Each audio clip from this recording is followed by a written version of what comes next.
Bonjour, vous écoutez le podcast de Virage. On vous donne des pistes pour aller de l'avant et ça se fait parfois à contre-courant. Si face à un problème, quel qu'il soit, vous vous êtes déjà dit « j'ai tout essayé, rien ne va, je ne sais plus quoi faire », alors vous êtes au bon endroit. Je suis Marina Blanchard, psychologue, formatrice et fondatrice de Virage. Mon école s'inscrit dans la lignée de celle de Palo Alto, c'est-à-dire de la thérapie brève. Et je suis Peggy Van Lierde, chef d'entreprise, journaliste et coach en développement personnel. Ensemble, nous vous proposons des réflexions pour avancer autrement. Galère aux études, c'est le titre qu'on a donné à ce nouvel épisode. L'idée étant de parler de la difficulté qu'ont certains jeunes, encore aujourd'hui, à se raccrocher aux études, que ce soit études supérieures ou que ce soit en secondaire, après ces périodes compliquées qu'on a connues, qui sont déjà derrière nous, mais qui sont encore bien présentes finalement, c'est le post-Covid, le confinement. Pendant 2 ans, certains n'ont pas bien appris à étudier et en payent encore les conséquences aujourd'hui.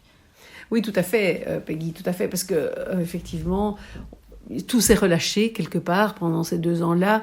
Je pense qu'il y avait... D'abord, les jeunes, ils n'étaient plus obligés d'y être en présentiel, donc eux ont relâché. Et du coup, les exigences des profs aussi, je pense, ont diminué, parce que c'est difficile d'exiger d'un ado ou d'un jeune étudiant qui est pas au cours, d'avoir les mêmes connaissances. Et donc, il y a eu un assouplissement général, assez adapté à la situation, je pense, mais qui retombe un peu maintenant, ça retombe un peu sur la tête de ces jeunes, de ces ados qui ont vu des exigences basses et qui donc n'ont pas les acquis, n'ont pas non plus peut-être développé certains efforts qu'ils auraient développés à d'autres La méthode de travail, oui. par exemple, n'ont pas appris à étudier et donc n'ont pas appris à avoir cette rigueur, cette régularité dans l'étude qui aide quand même quand on a quand on doit assimiler beaucoup de matière. Oui, c'est ça, exactement. Et aujourd'hui, quand on a cette lacune en méthode de travail, en apprentissage, on se retrouve parfois noyé face au syllabus ou à la quantité de matière qu'il faut apprendre. Oui, c'est ça. Surtout quand on a monté d'années, parce qu'on est passé malgré tout.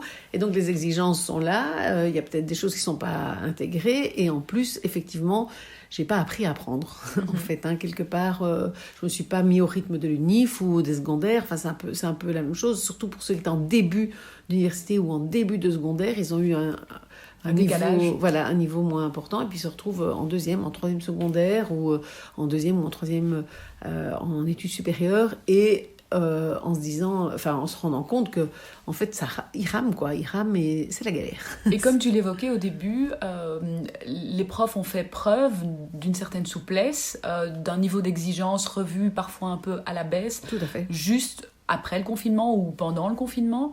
Mais aujourd'hui, le train s'est un peu accéléré. C'est plus une Micheline qui avance sur les rails. On passe au rythme TGV. Il faut embarquer, il faut suivre ce rythme soutenu.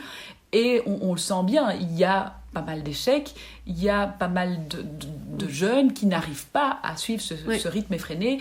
Et l'exigence des profs, elle a vraiment augmenté. C'est ça. Et chez les jeunes, donc, c'est du découragement, c'est est-ce que j'y arriverai pas. Et chez les parents, c'est aussi un peu l'angoisse. À la fois, je comprends que mon enfant a souffert, c'était difficile, et en même temps, l'école est exigeante.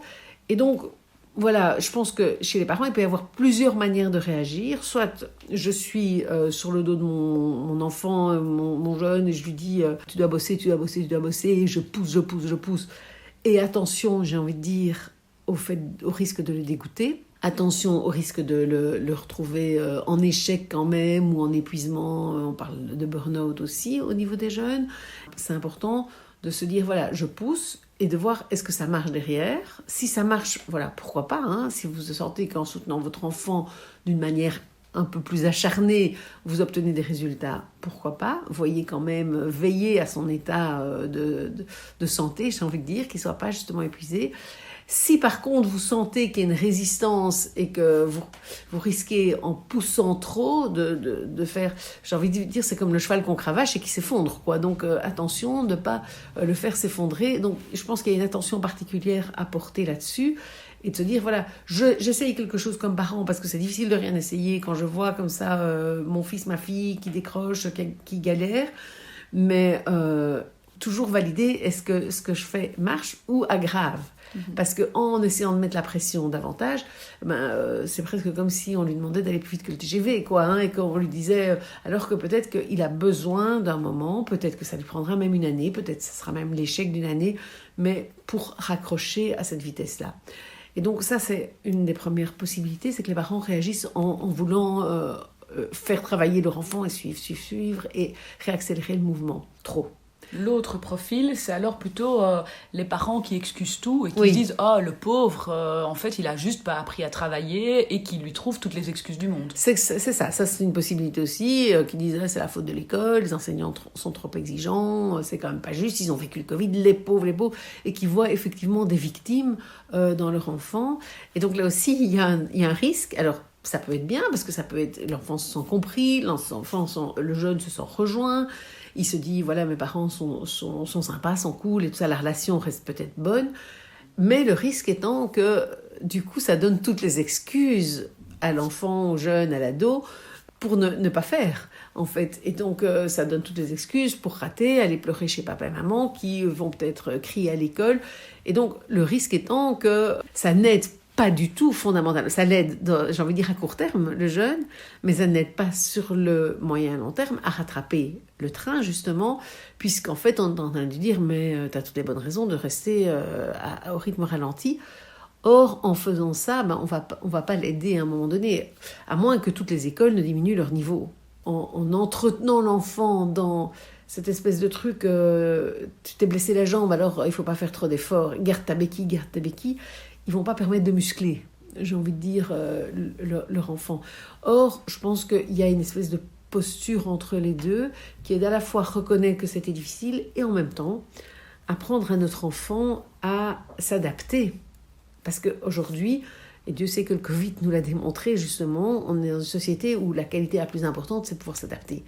Et donc, si on dit à notre enfant, en fait, quelque part, tu ne dois pas t'adapter, puisque tu as vécu des choses, tu as des bonnes raisons de ne pas t'adapter, ok, mais il ne s'adaptera pas. Et donc, c'est lui qui va le payer. Et c'est pour ça que je dis que c'est une aide de court terme, mais ce n'est pas une aide de moyen et long terme pour notre enfant, que de le positionner en victime de ce qui s'est passé dans la société. Et du coup, de ne pas l'aider à reprendre la responsabilité de sa vie à lui. S'il est victime, il subit, et voilà, il subit des profs qui ne sont pas justes, un Covid, pas de chance, les pauvres, tout ce qu'ils ont vécu, ces enfants-là.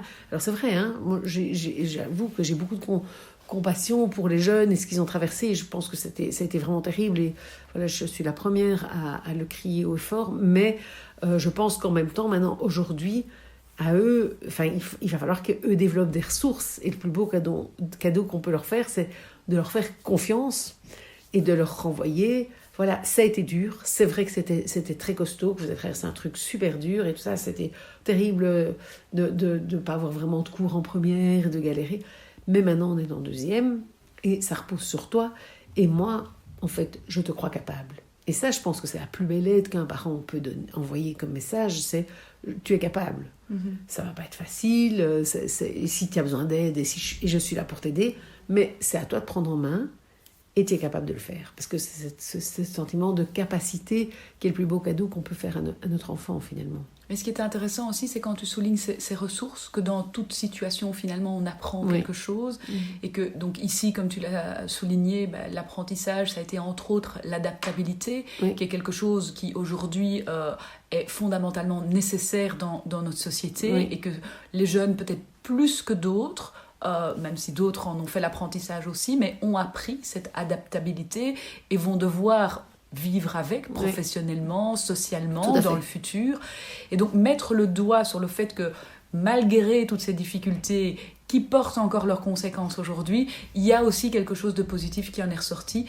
Ça peut vraiment aider le jeune à se rebooster quelque part. C'est ça. L'idée, c'est vraiment d'en faire une compétence, finalement. Je pense que pour les parents, ils sont un peu devant une situation où ils ont le choix de soit positionner leur enfant comme une victime, qui porte comme un handicap la situation du Covid et qui va toute sa vie avoir besoin de béquilles et qui ne pourra pas y arriver quelque part, ou bien il le positionne comme quelqu'un d'acteur, de responsable et capable de vaincre des épreuves comme celle du Covid, parce que ça en est une énorme, et donc capable de résilience, on parle pas mal de résilience, et donc qui va survivre à ça, et du coup en sortir plus fort finalement, puisqu'on dit que ce qui ne tue pas rend plus fort.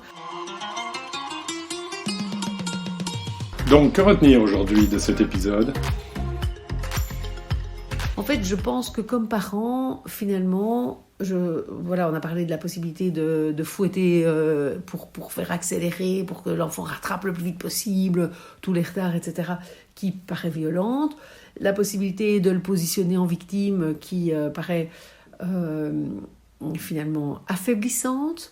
Et puis de la possibilité, et voilà, évidemment, c'est celle que moi j'aurais tendance à encourager, d'être à côté de lui, tout en le responsabilisant lui, mais en disant « je suis là, si tu as besoin d'aide, je suis là, je ne vais pas intervenir pour toi, je ne vais pas tout faire à ta place, si tu as besoin d'aide, je suis là, mais je sais que tu es capable de surmonter, je sais que c'est dur, parce que, purée, vous avez pris plein de retard, c'est vachement difficile, les profs sont vachement exigeants et tout ça, mais en même temps, je pense que tu es capable de le faire, avec peut-être de l'aide, et si c'est nécessaire, je suis disponible. » Si vous aimez ce podcast, n'hésitez pas à le partager autour de vous. Vous êtes nos meilleurs ambassadeurs pour en parler.